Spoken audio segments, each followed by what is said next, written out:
ये आपको पुराने ज़माने के एंशिएंट टाइम की आपको रियलाइजेशन आएगा। Even if ever you amuse yourself with collecting coins, why soil of India teams with coins? Coins में इंटरेस्ट है तो इंडिया का सॉइल्स में आ जाइए, जो कि खुदाई करने पर काफ़ी ज़्यादा कॉइन्स भी यहाँ मिला हुआ है, जिसका यहाँ पर एक प्रूफ दिया हुआ है। When Warren Hastings was the governor general, जब वारेन हेस्टिंग जब गवर्नर जनरल थे तो उन्हें 172 गोल्ड कॉइन के पॉट जो हैं वाराणसी में नदी किनारे मिले थे। A study of mythology has assumed an entirely new character, chiefly owing to the light that has been thrown on it by ancient Vedic mythology of India. Mythology में अगर आपको इंटरेस्ट है तो इंडिया का पुराने कैरेक्टर कल्चर इनसे काफ़ी अच्छे अच्छे वेद जो है मिल जाएंगे। But through the foundation of true science of mythology has been laid, all the detail has to be worked out and could be worked nowhere better than in India।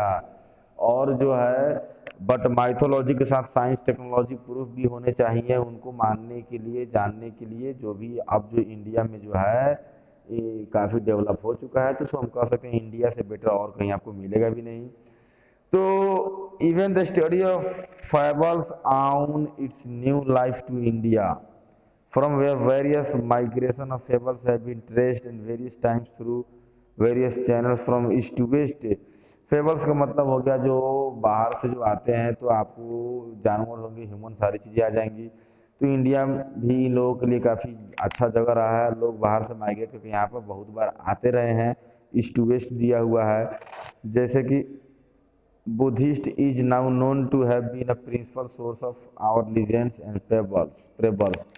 Buddhist लोग, हमारे पास जितने भी अच्छे अच्छे उपदेश देने वाले बुक्स हैं, किताबें हैं, वो बुद्धिस्ट लोगों का देन है, तो उनका काफ़ी बड़ा योगदान रहा है। Many of you may have studied not only the language but also science of language का हम लोगों में काफ़ी लोग जो है भाषा के अलावा साइंस का भी जानकारी, साइंटिफिक लैंग्वेज का भी जानकारी रख रहे हैं। There is any country in which some of most important problem of that science growth and decay of dialects और the possible mixture of language can be studies. अब इंडिया वो पहली वाली बात नहीं है, यहाँ पर साइंस काफ़ी डेवलप हो चुका है, आप दुनिया की सारी भाषाएं आप सीख सकते हो। Indians are the farmer of the most wonderful language, हालांकि यहाँ के फार्मर का जो लैंग्वेज जो होता है काफ़ी वंडरफुल लैंग्वेज होता है। Sanskrit, they are the father of most natural language religions, और संस्कृत जो कि हमारे इंडिया में ही है, जो कि सारे लैंग्वेज का फादर इसको बोला जाता है, क्योंकि लगभग दुनिया की सारी भाषाएं जो संस्कृत से निकल कर बनी हुई हैं।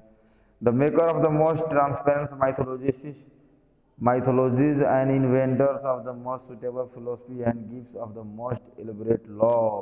पुराने माइथोलॉजी जो हैं या पुराने जो हमारे नियमकर्ता माइथोलॉजिस्ट जो है, उन्होंने काफ़ी अच्छे से लॉ को एलिबरेट किया है। दैट इज़ द रीज़न, यहीं से सबसे बड़ा रीज़न है कि I am great admire of Indian culture. Indian culture का मैं काफ़ी ज़्यादा फ़ैन हूँ या प्रशंसा करता हूँ, लिटरेचर और पीपल और यहाँ के लोगों का भी। और ये जितने भी अच्छाई जो इंडिया के बारे में लिखी हुई है स्टूडेंट्स, सबसे अच्छा जानने वाला बात क्या है कि फ्रेडरिक मैक्स मिलर जो कि खुद एक ब्रिटिश थे, जिन्होंने ये सारी चीज़ें लिखी हुई है। तो हमने पढ़ा जो आप किसी भी डिपार्टमेंट से या किसी भी चीज़ के आप प्रेमी हो या इंटरेस्टेड हो, वो सारी चीज़ें आपको इंडिया में मिल जाएंगी। ये रेफरेंस में हुकर और हैकल आप लोग एक बार देख लीजिएगा, एग्जाम के पॉइंट ऑफ व्यू से काफ़ी ज़्यादा इंपॉर्टेंट है। सो अभी के लिए इतना ही, अगला चैप्टर आपको जल्दी अपलोड कर दिया जाएगा। तब तक के लिए धन्यवाद।